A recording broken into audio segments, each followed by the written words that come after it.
कहानी की शुरुआत दक्षिण कोरिया की एक चलती हुई सबवे ट्रेन से होती है। चारों ओर मशीनी शोर है। हमारा मुख्य पात्र किम डॉगजा खिड़की के पास बैठा अपने फोन में डूबा हुआ है। वो एक साधारण कॉन्ट्रैक्ट कर्मचारी है जिसकी जिंदगी किसी मुर्दे के समान है। उसके फोन की स्क्रीन पर लिखा है 3 ways to survive in a ruined world. Kim Dokja's. मैं डॉगजा हूं। मेरा नाम मेरे पिता ने रखा था ताकि मैं एक शक्तिशाली इंसान के रूप में अकेला बड़ा हो सकूं।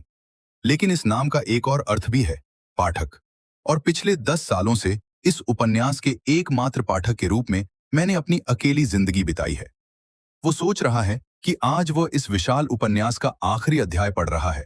3149वां अध्याय। उसके मन में एक अजीब खालीपन है। तभी उसके फोन पर एक नोटिफिकेशन आता है। ये उपन्यास के लेखक TLS 123 की ओर से है। लेखक उसे धन्यवाद देते हुए कहता है, आपकी वजह से ही यह उपन्यास अंत तक पहुंच पाया है। मैं आपको एक उपहार भेजना चाहता हूं। डॉगजा खुश होकर जवाब देता है कि वह उस उपहार का इंतजार कर रहा है। तभी अचानक डॉगजा के पास उसकी खूबसूरत और होशियार सहकर्मी यू सांग आह आकर बैठती है। सांग आह अपने फोन पर स्पेनिश सीख रही है। उनके बीच थोड़ी बातचीत होती है। सांग आह, डॉगजा साहब, क्या आप फिर से कोई गेम खेल रहे हैं या कोई उपन्यास पढ़ रहे हैं? डॉगजा शर्मिंदगी से फोन छुपाते हुए, आह नहीं, बस कुछ पढ़ रहा था। सांग आह, आपका शौक थोड़ा अजीब है लेकिन अच्छा है। मैं तो बस इस ऐप से भाषा सीख रही हूं।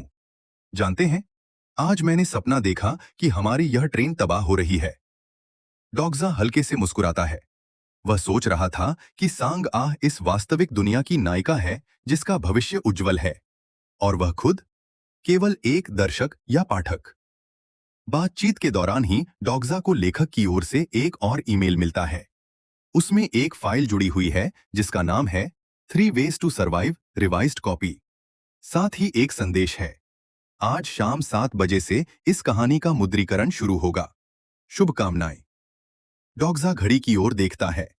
शाम के 6:59 और ठीक तभी घड़ी की सुई 7 पर पहुंचती है। अचानक पूरी दुनिया जैसे थम जाती है। ट्रेन की गति असामान्य रूप से बढ़ जाती है। इंजन की कान फाड़ने वाली आवाज गूंजती है और एक जोरदार झटके के साथ सब गिर पड़ते हैं। ट्रेन के अंदर अंधेरा छा जाता है और खिड़की के बाहर नीली चिंगारियां दिखाई देती हैं। ट्रेन के अंदर लोग डर के मारे चिल्लाने लगते हैं। कोई इसे आतंकवादी हमला समझ रहा है तो कोई तकनीकी खराबी। लेकिन डॉगजा ध्यान देता है कि ट्रेन के बाहर सब कुछ पूरी तरह स्थिर हो चुका है। यहां तक कि ट्रेन की गति भी शून्य है। ठीक तभी हवा के बीच से एक छोटा अजीब प्राणी किसी पॉपअप मैसेज की तरह प्रकट होता है। यह डॉकबे है। यह सफेद रोएंदार गेंद जैसा दिखता है जिसके सिर पर 2 सींग और बड़ी बड़ी लाल आंखें हैं। उसके चेहरे पर एक अजीब और क्रूर मुस्कान है। डॉकबे, आह, आखिरकार सब शांत हुए। इंसान हमेशा एक जैसे उबाऊ होते हैं।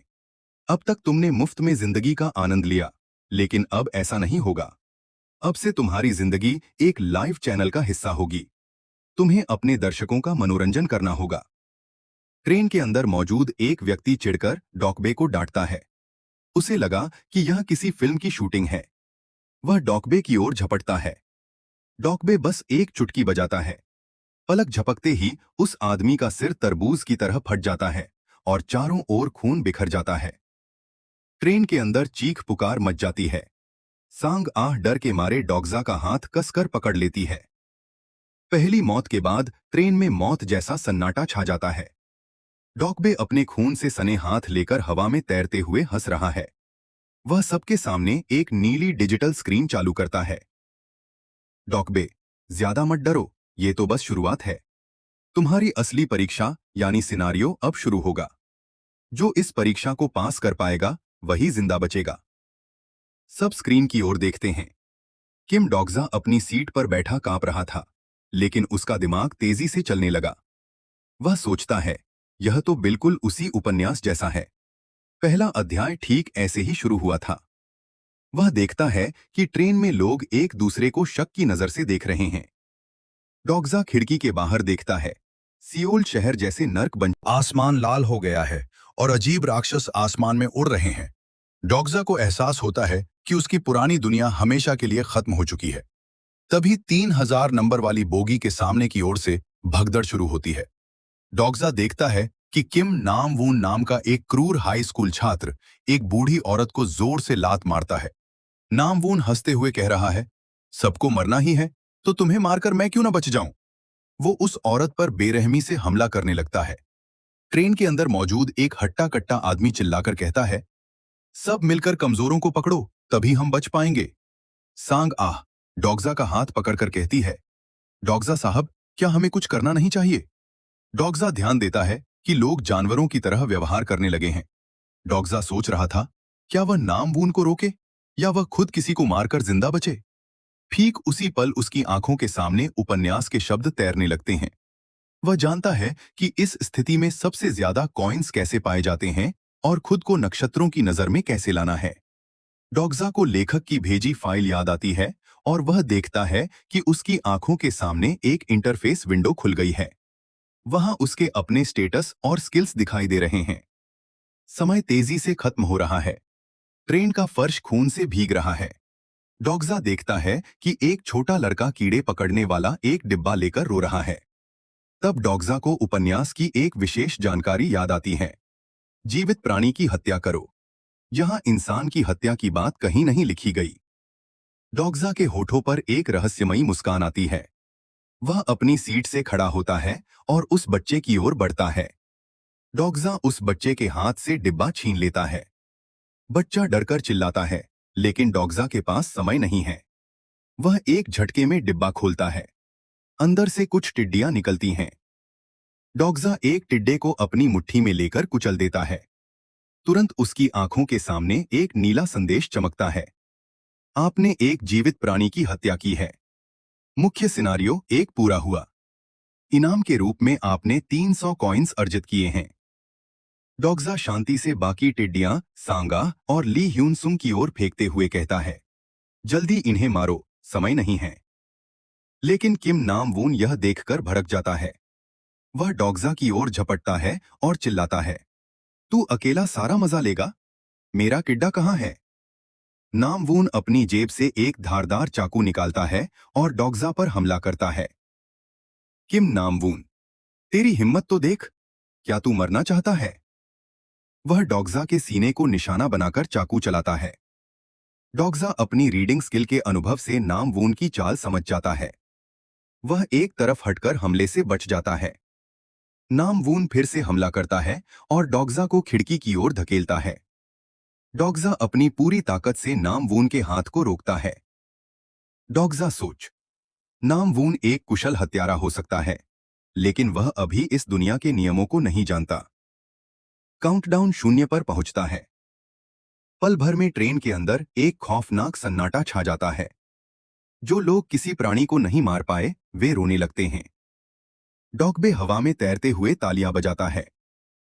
डॉकबे, समय समाप्त। जो अयोग्य हैं, उनके जाने का वक्त आ गया है। अचानक एक एक करके यात्रियों के सिर फटने लगते हैं। किम नामवून हैरान होकर अपने हाथों की ओर देखता है। उसे लगा था कि वह किसी तरह बच जाएगा, लेकिन उसके हाथ में कोई मरा हुआ कीड़ा नहीं था। डॉग्जा की आंखों के सामने ही नामवून का सिर बुरी तरह फट जाता है। कुछ ही मिनटों में 3000 नंबर बोगी में केवल डॉग्जा, सांगा और 3 अन्य लोग बचते हैं। तभी डॉग्जा के सामने 4 नक्षत्रों के नाम और उनके प्रस्ताव तैरने लगते हैं। डॉग्जा जानता है कि यह फैसला उसका पूरा भविष्य बदल देगा।